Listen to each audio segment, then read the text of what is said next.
الله وبركاته.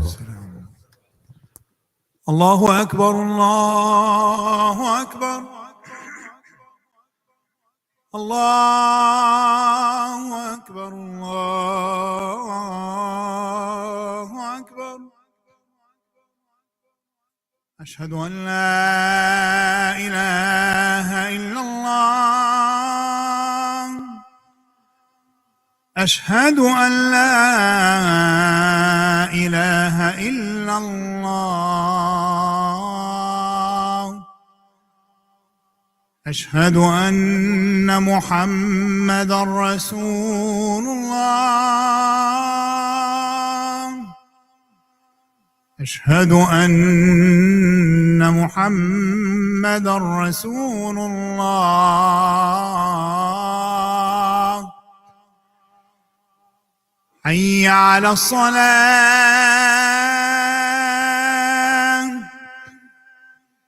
حي على الصلاة.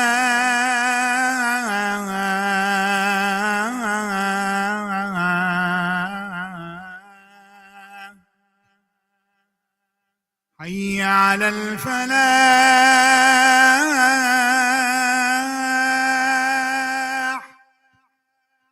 حي على الفلاح.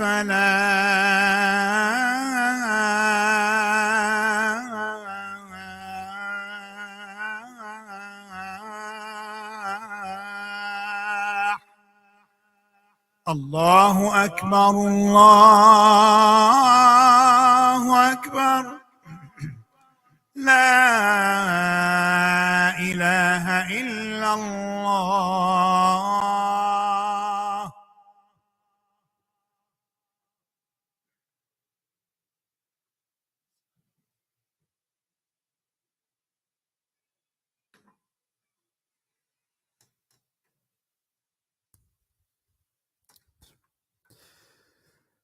إن الحمد لله نحمده ونستعينه ونستغفره ونتوب إليه حمداً كثيراً طيباً مباركاً فيه، ونعوذ بالله تعالى من شرور أنفسنا ومن سيئات أعمالنا. إنه من يهده الله فهو المهتد، ومن يضلل فلن تجد له ولياً مرشداً. وأشهد أن لا إله إلا الله وحده لا شريك له، وأشهد أن محمدًا عبده ورسوله. يا أيها الذين آمنوا اتقوا الله حق تقاته ولا تموتن إلا وأنتم مسلمون. يا أيها الناس اتقوا ربكم الذي خلقكم من نفس واحدة وخلق منها زوجها وبث منهما رجالا كثيرا ونساء، واتقوا الله الذي تساءلون به والأرحام إن الله كان عليكم رقيبا. يا أيها الذين آمنوا اتقوا الله وقولوا قولا سديدا يصلح لكم أعمالكم ويغفر لكم ذنوبكم، ومن يطع الله ورسوله فقد فاز فوزا عظيما. أما بعد، إن أصدق الحديث كتاب الله، وخير الهدي هدي محمد صلى الله عليه وسلم، وشر الأمور محدثاتها، وكل محدثة بدعة، وكل بدعة ضلالة، وكل ضلالة في النار. اللهم صل وسلم وبارك على حبيبنا نبينا آله وأصحابه أجمعين إلى يوم الدين. إن الله وملائكته يصلون على النبي يا أيها الذين آمنوا صلوا عليه وسلموا تسليما. Verily and truly, my dear, respected and beloved brothers and sisters in Islam, all praise is due to Allah. We seek Allah in guidance, we seek Him in forgiveness, we seek refuge in Allah from the evils and the consequences of our actions and the evils of our souls. Whomsoever Allah guides, there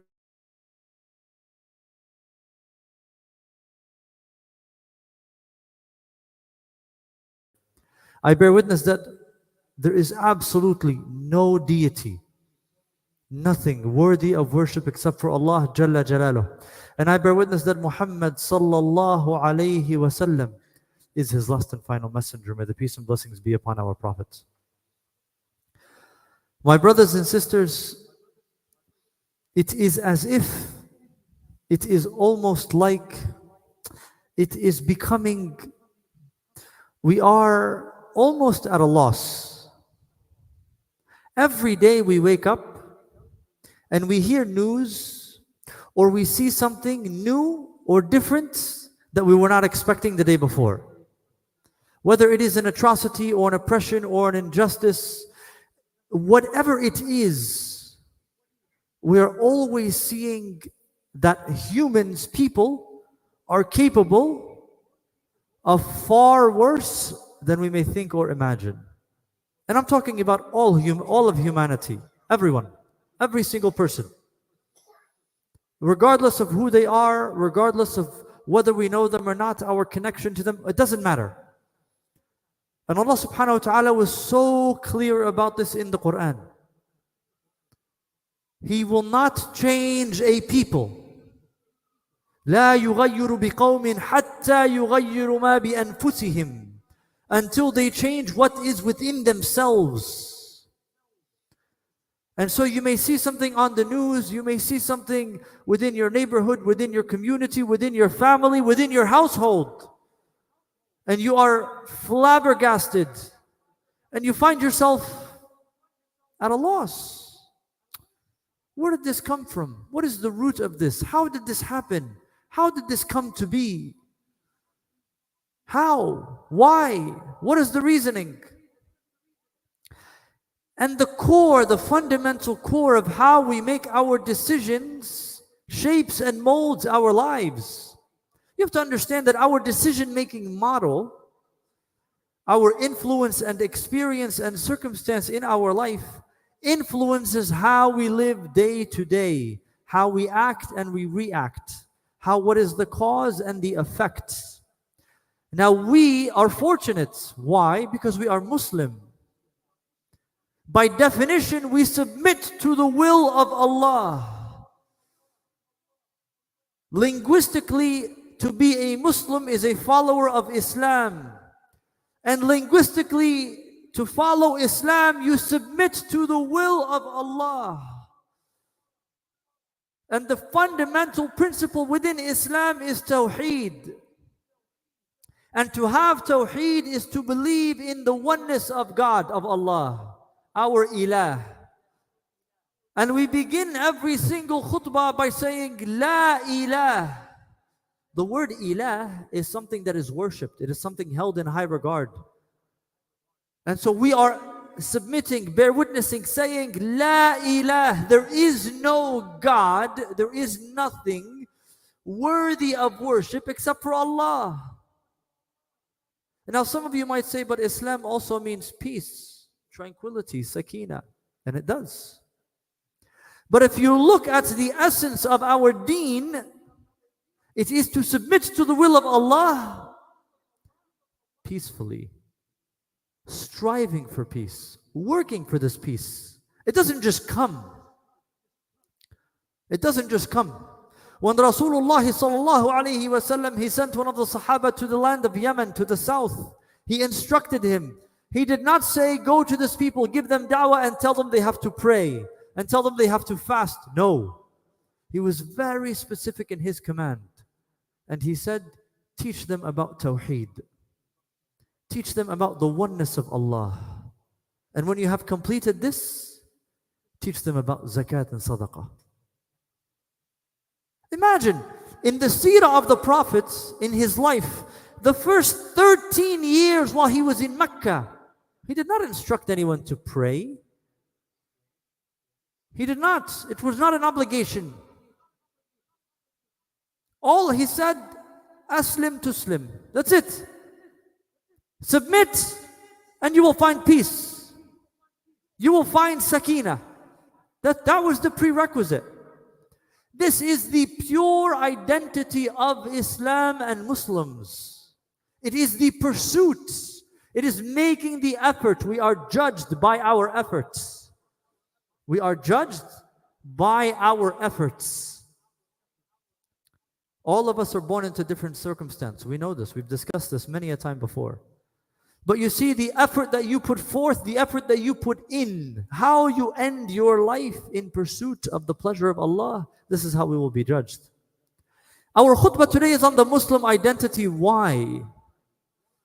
Because it comes at a time when the majority of people do not have an identity.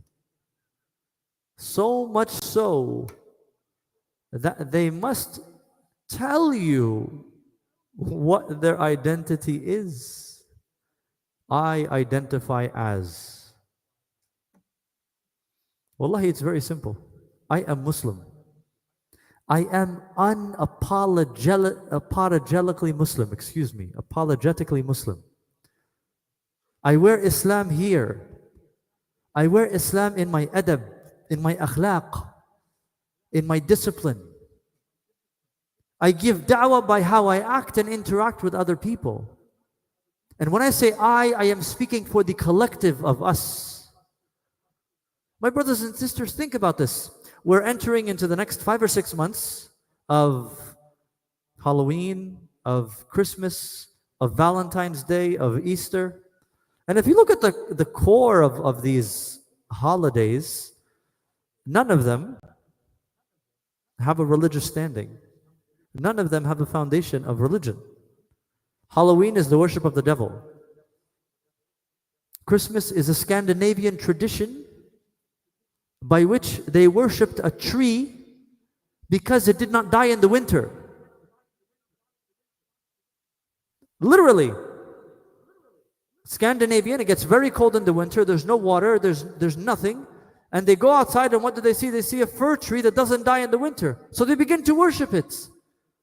A few hundred years later, they come down to the Romans, they begin to trade, they see they're worshiping a tree, they put lights on it, they light it on fire, they bring it into their houses. So what do? Oh, this is Christmas. It's all about Jesus and how he was born. Let's celebrate this. And then they marry the two together. Two traditions from a pagan tradition. Valentine's Day was a massacre. And then it became the day of love. Do you see how not having an identity makes you look foolish? Think about that. Not having something to fall back on makes you lost. And our deen, our Islam teaches us so much. We have a roadmap to success.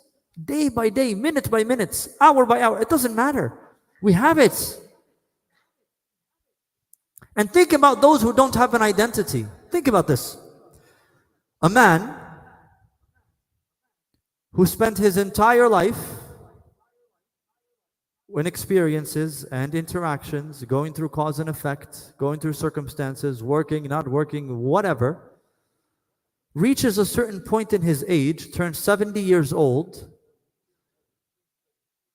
is brainwashed and influenced by those who also don't have an identity, sees a young Muslim girl and takes a knife to her throat. Yeah, it happened 2 days ago. Was it on the news? Probably not. Some of you may have seen it on social media. But think about that. And when you see the interview of this little girl, 7 years old, who was with her grandmother from Yemen, who did not even speak English, she didn't know what was happening. You see that this 7-year-old has more strength, more faith, compassion, and conviction in what she believes than the 70-year-old who tried to take advantage of her by taking a knife to her throat. He slit her throat, and she lived to tell the tale. He took a knife across her throat. And excuse my gruesomeness, but when you think about, and yeah, it happened here in America, in Detroit. So when you think about, oh, today is going to be a good day, inshallah, and then you see something like this, you're like, what is wrong with people? I'll tell you what's wrong with them. They don't have an identity. They don't have faith. They, within themselves, don't know what to do with themselves. They are lost on this earth. There are no words to describe how this relates to us as Muslims. And the other thing that it does is it angers us. It angers us. But you see, as Muslims, we are taught to channel that energy into something that will be beneficial. You see, a Muslim is disciplined. How are we disciplined? We pray 5 times a day. We wake up before the sun comes up. And if you took 100 self-help books, or 100 books on how to better yourself, or the 5 a.m. club, or the 7 top habits of the most successful people, they all start the same way. Wake up at 5 a.m. and I meditate. Our Prophet told us this 1400 years ago. Wake up, first thing you do is you pray Fajr. Actually,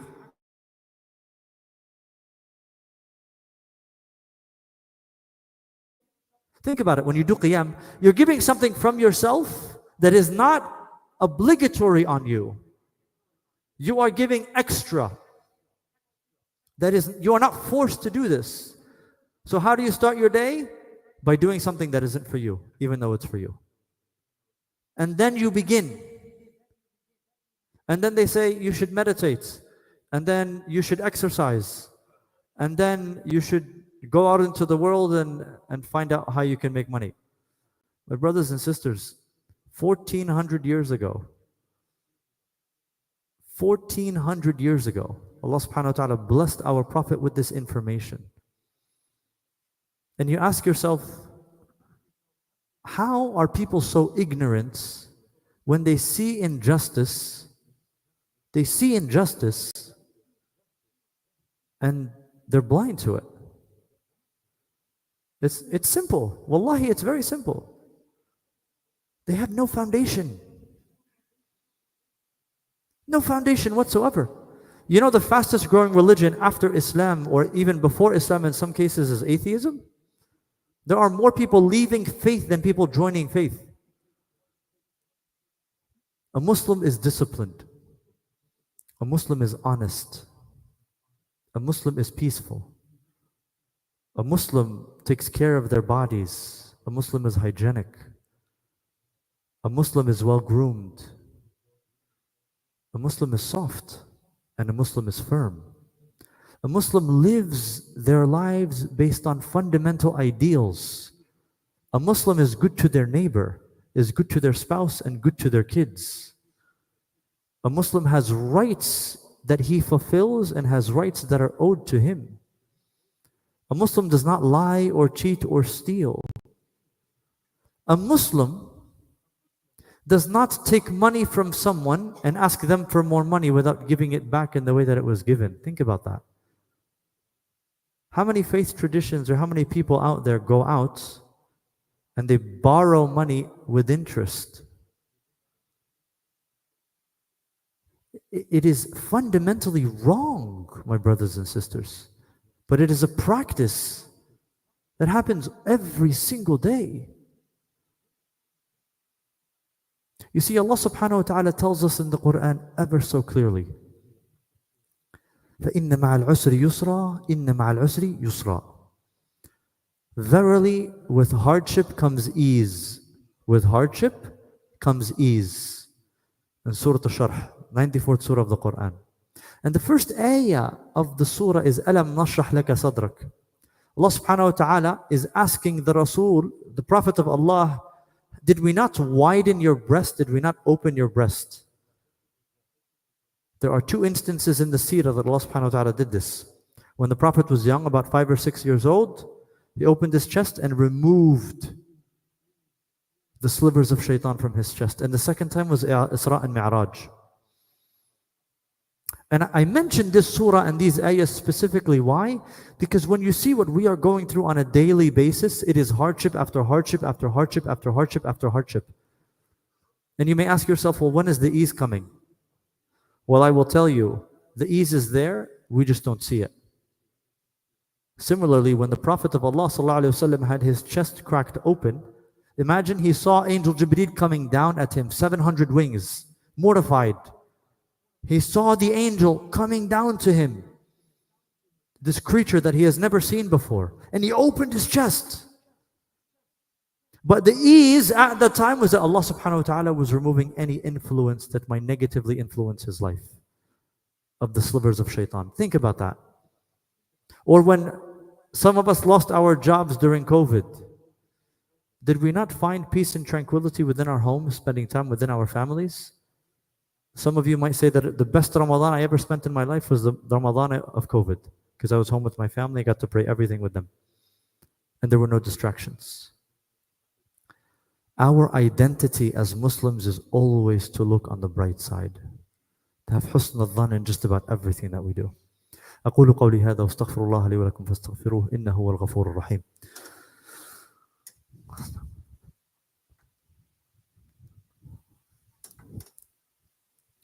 الحمد لله وكفى والصلاة والسلام على نبي المصطفى وعلى آله وأصحابه أجمعين.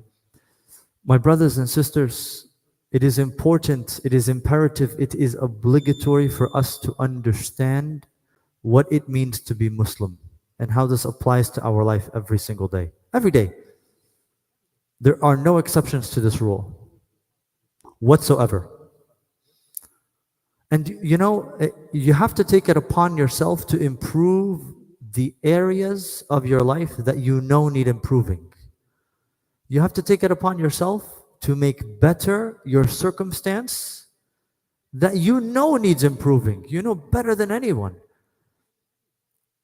And wallahi, I ask Allah subhanahu wa ta'ala for those of us that don't know, that He shows us.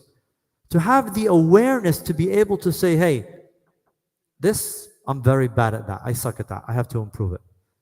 But this I'm good at. A lot of what we do in this country is outward facing. A lot of it.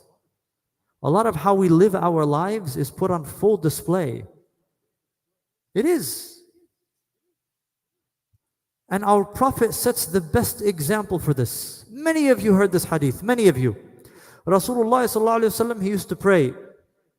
He used to pray in front of the Kaaba. And every time he would pray, this woman would come and put garbage next to him. Every time. One day after the next, garbage, filth, just filth on him, next to him. And there was a day she didn't do so. What do you think the Prophet of Allah did? Alayhi salatu wasalam. He went to her house and he asked about her. Hey, I didn't see you today. What's going on? Yani, think about that. You have a neighbor. Every day they come to your house and they take their garbage can and they dump it on your front lawn. Every day. You think the day that they don't, you're going to go knock on the door and say, hey, you good? You all right? What's going on? This is the example that our Prophet set for us. This is it.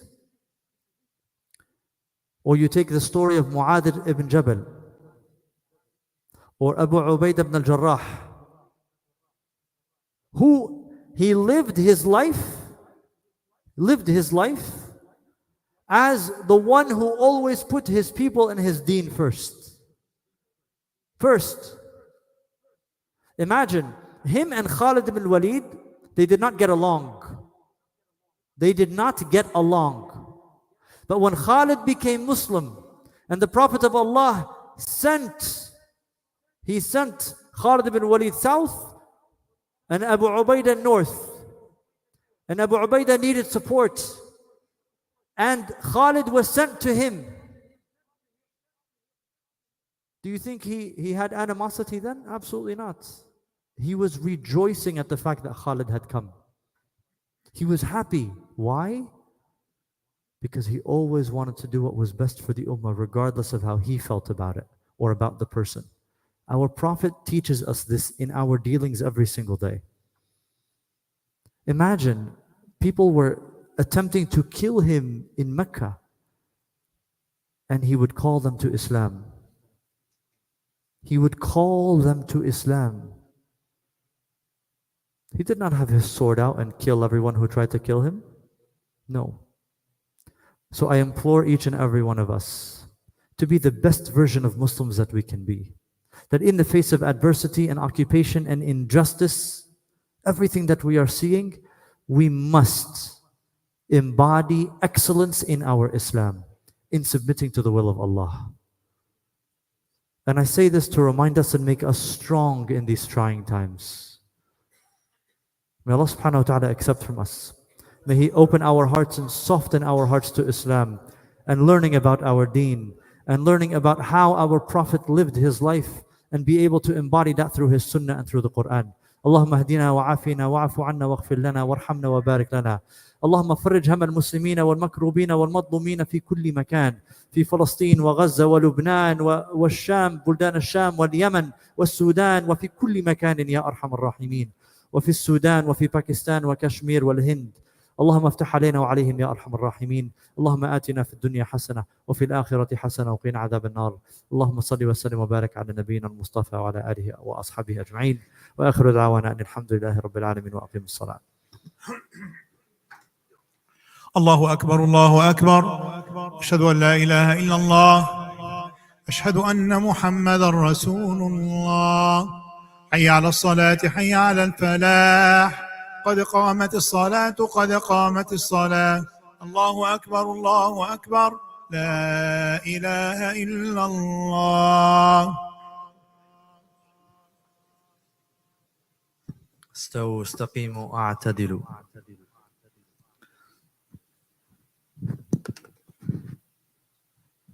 Remember your brothers and sisters in your dua. Allahu Akbar.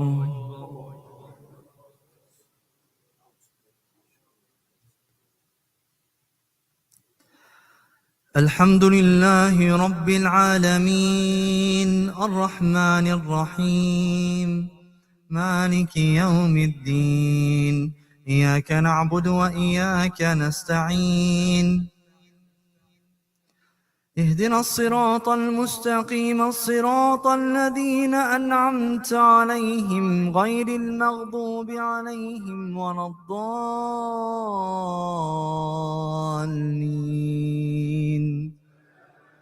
آمين.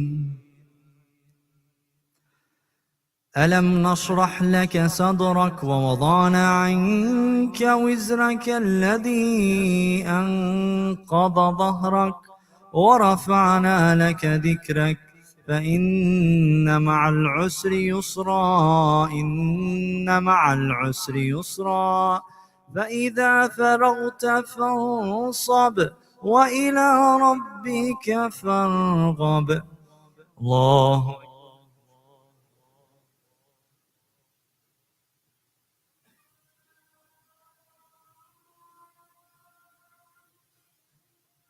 سمع الله لمن حمده.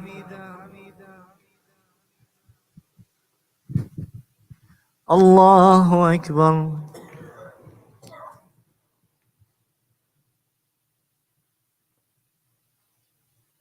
الله أكبر.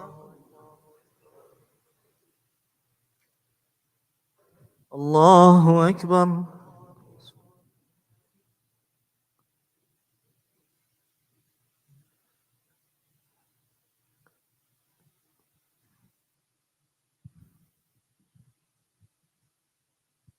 الله أكبر.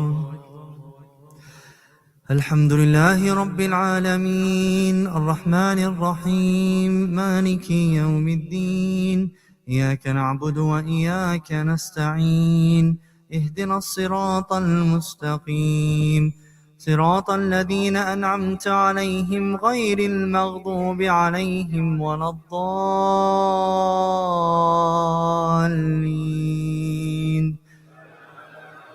آمين. إذا جاء نصر الله والفتح ورأيت الناس يدخلون في دين الله أفواجا فسبح بحمد ربك واستغفره إنه كان توابا. الله أكبر.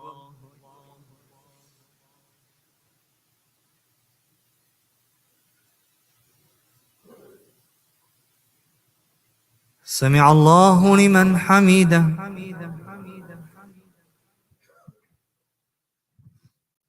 الله أكبر.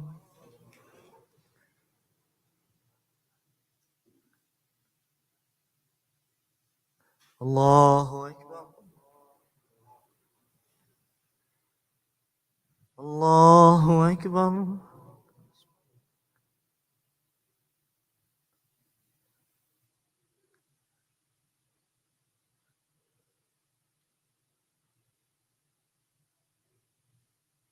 الله أكبر.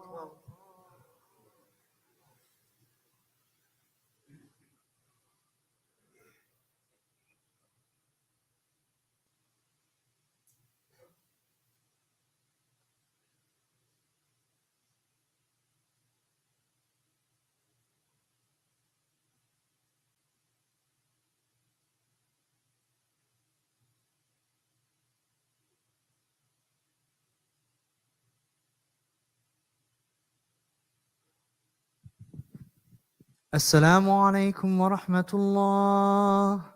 السلام عليكم ورحمة الله.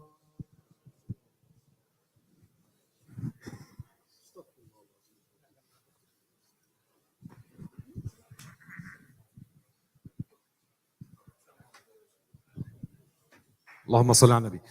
Shabab, this is just a reminder. Tomorrow, at Saturday at 6 p.m., we will have a workshop, inshallah, in Roselle. The address, it's on our website, and it was also sent to the group through WhatsApp. This workshop will be managed by Dr. Muhammad Abbasi, Abu Sufyan. It will be talking about strategic planning for our mini college every Saturday, inshallah, the upcoming one. Everyone is invited, 16 years up to 24 years old. Youth, boys and girls, inshallah. So we will see you, inshallah, all ages between 16 and 24 tomorrow at 6 p.m. Jazakum Allah khair.